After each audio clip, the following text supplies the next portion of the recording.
There's not a lot of Peyton Mannings where they just come to your franchise and it's like, oh yeah, this is gonna work.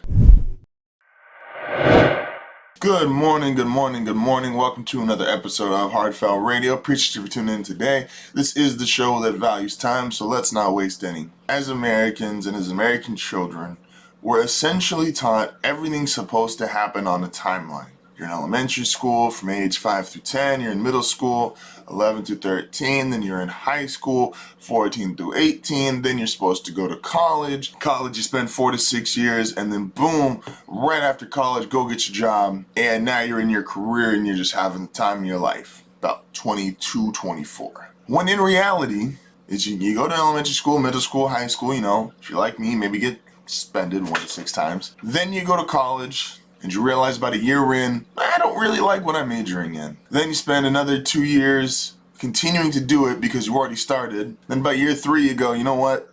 I'm gonna finally change it, which tacks on another 2 years. And then you get to, you're graduating about 24, 25, you're all happy and you're excited. And then you find out no one's hiring for your field. So now you have this really nice diploma and you don't know what the hell to do with it. And this is okay. It's okay to not have your life completely under control at 25 years old. I mean, who the hell does? Without being born into wealth, most people don't know what the hell they're doing at 25 years old. So when you look at NFL quarterbacks, and I've said this multiple times, that essentially we've put them on this 1 to 2 year timeline.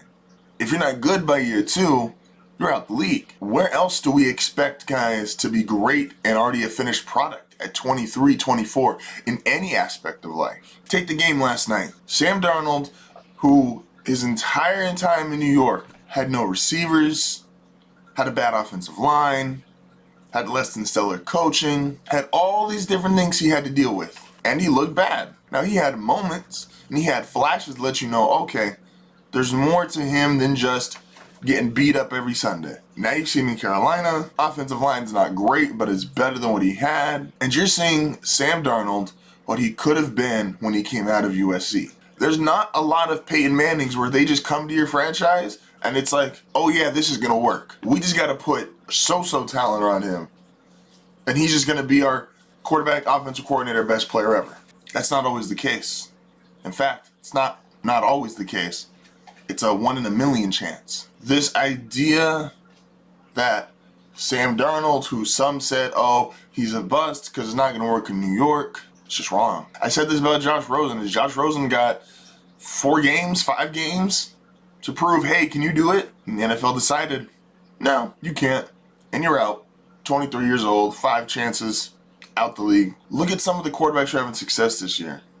Darnold in Carolina, Teddy Bridgewater in Denver, Tom Brady in Tampa Bay.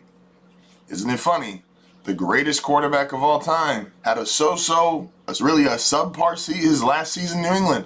It was so-so, subpar. Then he goes to Tampa. He's got new weapons, new coach, new offensive line, and they look like they're ready to go win another Super Bowl. Situations matter. Where you are in life, it matters. And it doesn't have to just be like things just need time to develop. You shouldn't be asked to just be, oh, I need you to be the franchise, the hero, and the savior at 22 years old. You just got out of college. You were just out to drink a year ago. You haven't even had enough time to do all the stupid things you're supposed to do in your life. You should be given the time to mature, figure stuff out. Not, hey, you got 32 games, and because our fan base is impatient because they've been bad for a while, it's over if you can't do it in 2 years or less. Trevor Lawrence, Justin Fields, Zach Wilson, all these guys, all you really should have to prove in your first year or two is that you got it. Something that shows up, it flashes from time to time that you have the potential to be better than the next guy. Doesn't have to be consistent. No one's really consistent at that age. Let's stop throwing quarterbacks away after 2 weeks. Man, it is a wonderful Friday. I appreciate everyone for tuning in today. And let's segue from giving time to something that doesn't have a lot of time, which is the time to enter in your bets.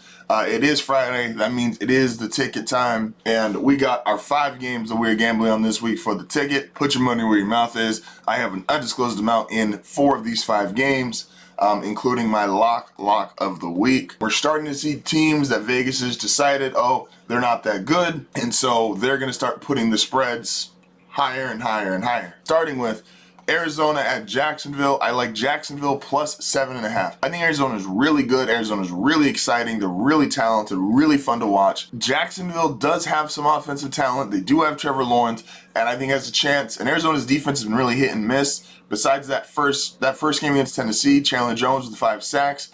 He's not going to have 5 sacks every game. You see what Minnesota did last week. I think it's going to be an up and down game. I think Arizona wins, but I think Jacksonville scores some points. I have the game being Arizona 34, Jacksonville 31, which means Jacksonville will cover. Ravens at Lions. This is another one. Baltimore's coming off a huge win. They're playing Detroit. Everybody thinks Detroit stinks, but if you look at it outside of Detroit has played one good game. Unfortunately, it was the second half of their first game and the first half of their second game. But Detroit's not as bad as everyone thinks. Detroit was going play for play, yard for yard with Green Bay, who we all acknowledge is a great team when healthy and not playing the Saints. The Ravens are coming off this big emotional win, finally beating Kansas City, finally beating Patrick Mahomes. This game is going to be closer than I think people want to admit. And to get 7.5 means you got to get more than the touchdown. I think Baltimore wins this game 24-17. Detroit covers. Washington football team at Buffalo Bills. I think highly of the Bills. I think people think even more highly than I do. But I also think highly of the Washington football team. This is the team that's going to get underrated the entire season. Just because they're playing on a backup quarterback. Taylor Heinicke has been competitive in every single game he's been in. Remember that.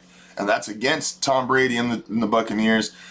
He was competitive when he got thrust into action against the Chargers. It's been competitive every single time he's been on the field. And Buffalo didn't play great against Pittsburgh, how good is Pittsburgh really? They did beat the Dolphins 35-0, but a lot of that came after Tua got injured and the Dolphins just lost a lot of momentum. I think Washington keeps this game close. This is another one. I think Buffalo wins this 27-24. Hopefully Josh Allen has a better bounce back game though from a fantasy team. We need it. Chargers at Chiefs. The Chiefs are 6.5 point favorites. I like the Chargers plus 6.5. These are division games. They're always going to be close. They're always going to be contested. And yes, Kansas City is coming off of a loss that they probably didn't want, but I don't think Kansas City feels that bad about their loss. Like I said earlier in the week, Kansas City looks at themselves and goes, okay, we still have Mahomes, we still have Kelsey, we still have Hill, we're still the best team in the league. But that doesn't mean that there won't be close games. Do you know Patrick Mahomes just set a record for the most 10-plus point comeback wins for his first 3 years in the league? You know why he does that? Because the Chiefs have fallen behind. They haven't just dominated every single game they've been in. They've had close games. They've had competitive games. And even with this game being in Arrowhead, I think the Chargers keep this close. The Chargers are riding momentum. Justin Herbert, for some reason, I obviously acknowledge how good he is. People think that I said he was bad because I said let's just not put him in the Hall of Fame yet. But I believe this is another close game. I will take the Chargers plus 6.5 against the Kansas City Chiefs. And I love this one.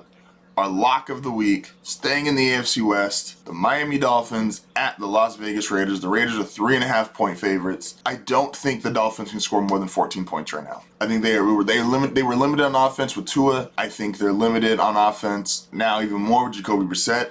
I think the Raiders can at least hit 21. Now, I have the final score of this game being Raiders 24, Dolphins 14, so take the Raiders minus 3.5. But I think the Dolphins are going to be lucky if they hit 14 points, and I think the Raiders at low end hit 21. So that is our ticket picks, including our lock of the week.